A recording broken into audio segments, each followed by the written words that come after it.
इंदौर के रीगल तिराहा के समीप प्रीतम लाल दुआ सभागृह में आज एक संवाद कार्यक्रम हुआ, जहां एक देश एक विधान मेरा भारत देश महान विषय पर विश्वम संवाद का आयोजन हुआ। मेयर पुष्पमित्र भार्गव ने सभी को संबोधित किया। विश्वम संवाद आयोजन में सर्वोच्च न्यायालय दिल्ली के वरिष्ठ अधिवक्ता अश्विन कुमार उपाध्याय ने मुख्य वक्ता के रूप में मंच के माध्यम से अपनी बात रखी और एक देश एक विधान मेरा भारत देश महान विषय पर संवाद भी किए। वहीं कार्यक्रम साहित्यकार ज्योति जैन की अध्यक्षता और मेयर पुष्पमित्र भार्गव की मौजूदगी में संपन्न हुआ। विश्व हिंदू परिषद इंदौर विभाग एवं संस्था विश्वम द्वारा और संस्था संघ मित्र के द्वारा आयोजित कार्यक्रम में शनिवार को वक्ताओं ने संवाद विषय पर गंभीरता से अपनी बात रखी। वहीं कई वक्ताओं ने युवा पीढ़ी को राह दिखाने और नशे से दूर रहने को लेकर भी बात कही। सर, एक विधान एक निशान के ऊपर आज संगोष्ठी का आयोजन किया गया है, क्या कुछ उद्देश्य है इसका और कितनी सार्थकता होगी इसकी? देखिए, हमारे संविधान निर्माताओं का सपना था कि भारत में एक देश एक संविधान हो, एक देश एक विधान हो। हम आज़ादी की 75वीं वर्षगांठ मना रहे हैं, लेकिन आज भी भारत में बहुविधान चल रहा है। हिंदू के लिए अलग विधान चल रहा है, मुस्लिम का अलग विधान चल रहा है, पारसी का अलग विधान चल रहा है, ईसाई का अलग विधान चल रहा है। तो एक्चुअल में चलना चाहिए था संविधान, यानी सबके लिए समान विधान, लेकिन चल रहा है बहुविधान। ये बहुविधान ख़त्म हो, भारत में संविधान लागू हो, सबके लिए एक विधान हो, एक देश एक दंड संहिता हो, एक देश एक नागरिक संहिता हो, एक देश एक पुलिस संहिता हो, एक देश एक न्यायिक संहिता हो।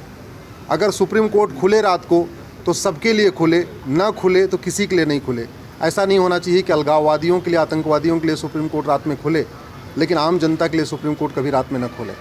ऐसा नहीं होना चाहिए कि किसी अलगाववादी को जमानत देना हो तो उसकी सुनवाई के लिए रात को खुले, और आम जनता को जमानत की बात हो तो दिन में छुट्टी भी चलती रहे।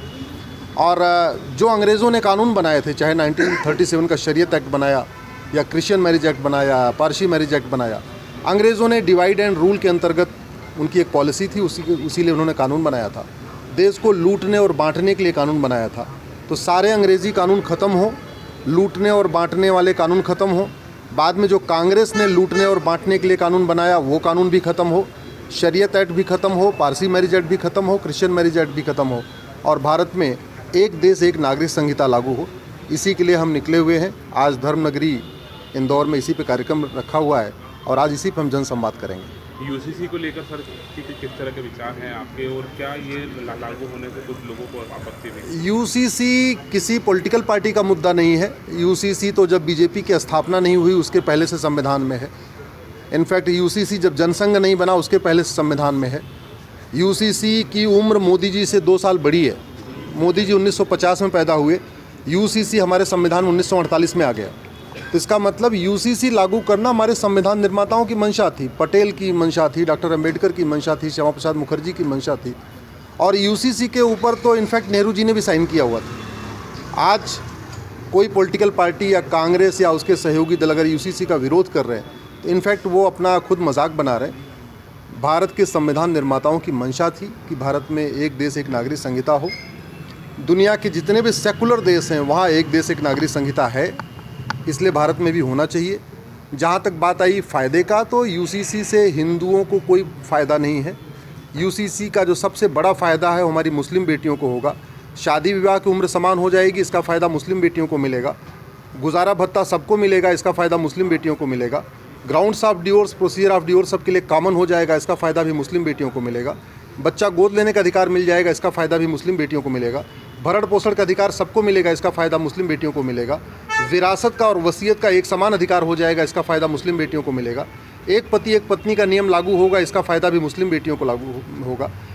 हमारे दो लागू होगा, इसका सबसे ज़्यादा फ़ायदा मुस्लिम बेटियों को होगा। विरासत और वसीयत का एक समान अधिकार हो जाएगा, प्रॉपर्टी का इक्वल राइट सबको हो जाएगा, इसका फ़ायदा भी मुस्लिम बेटियों को होगा। इसलिए यूसीसी से हिंदुओं को केवल एक फ़ायदा है कि देश सबकी शादी रजिस्ट्रेशन कंपलसरी हो जाएगा। क्रिश्चियंस को 2 फ़ायदा है कि शादी का रजिस्ट्रेशन कंपलसरी होगा, इसके अलावा उनका जो कूलिंग पीरियड 2 साल का है वो 6 महीने का हो जाएगा। पारसी को 3 फ़ायदा होगा कि उनको जो विरासत का इक्वल राइट नहीं रहता, अगर वो गैर पारसी शादी करती हैं तो उनको भी फ़ायदा बराबर हिस्सा मिल जाएगा। लेकिन मुस्लिम बेटियों को 11 फ़ायदा होगा। शादी विवाह की उम्र समान होगी, grounds of divorce, procedure of divorce एक समान हो जाएगा, तलाक़े हसन, तलाक़े बाइन, तलाक़े किनाया ख़त्म हो जाएगा, पॉलीगैमी यानी 4 शादी ख़त्म हो जाएगी, हलाला ख़त्म हो जाएगा, मुताह ख़त्म हो जाएगा, मिस्यार ख़त्म हो जाएगा, तहर्रुस ख़त्म हो जाएगा, गोद लेने का अधिकार भी मिल जाएगा, भरण पोषण का अधिकार भी मिल जाएगा, विरासत का भी अधिकार मिलेगा, वसीयत का भी अधिकार मिलेगा, माता पिता की देखभाल का भी अधिकार मिलेगा। तो जो सबसे बड़ा फ़ायदा यूसीसी होने जा रहा है वो मुस्लिम बेटियों को होने जा रहा है। दुर्भाग्यवश अपने आप को सेकुलर कहने वाली पॉलिटिकल पार्टियाँ, अपने आप को मुस्लिम्स का रहनुमा बताने वाली पॉलिटिकल पार्टियाँ इसका विरोध कर रही हैं।